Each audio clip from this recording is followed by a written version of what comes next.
আজকে ঈশান করে দাঁড়িয়ে তুমি দেখো কেমন দেখতে পাচ্ছ, এরকম টাইপের যে ভিডিওগুলো বাবা মিন্স বাবাজি, বাবাজি বা মাতাজি, মাতাজি। হ্যাঁ সরি বাবাজি আর মাতাজি, তারা হচ্ছে আজকে বৃহস্পতিবার, আজকে একটুখানি প্রদীপ জ্বালাও, যে প্রদীপ জ্বালালে এই হবে সেই হবে and all that. Frankly speaking অনেককে দেখেছি বিশ্বাস করতে, এবং আমি অনেককে চিনি পার্সোনালি, তারা এই সমস্ত আলোচনা করে।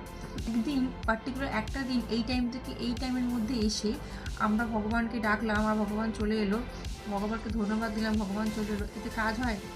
ভক্তি ধরে ডাকলে হয়তো মানে কারোর ক্ষেত্রে কমেতেই কাজ হয়, কারোর ক্ষেত্রে বেশিতে কাজ হয়, সেটা ভক্তির উপর ডিপেন্ড। ঠিক ছাদের নিচেই বলেন, সে শুনতে পাবে না, ঘরের ভেতরে খুলে শুনতে পাবে না, ওটাই তো। আপনাকে বাইরে সে বেরিয়ে কতটা ক্ষমতাশালী আকাশের নিচে। এটা সন্দেহ হচ্ছে আমার। কিছু আমি টুকটাক মাঝে সাথে পুরাণ বা ভগবদ্গীতা বা এই ধরনের টুকটাক বই পড়তে থাকি, পড়তে ভালো লাগে আমার।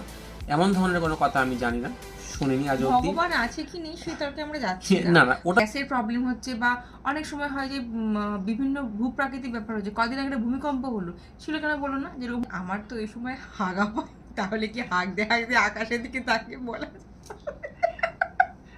আমি ভাবছি যে ওনার মানে আর কি মানে যেখানে উনি পটি করেন সেখানে ছাদ নেই, নাকি উনি জঙ্গলে যান।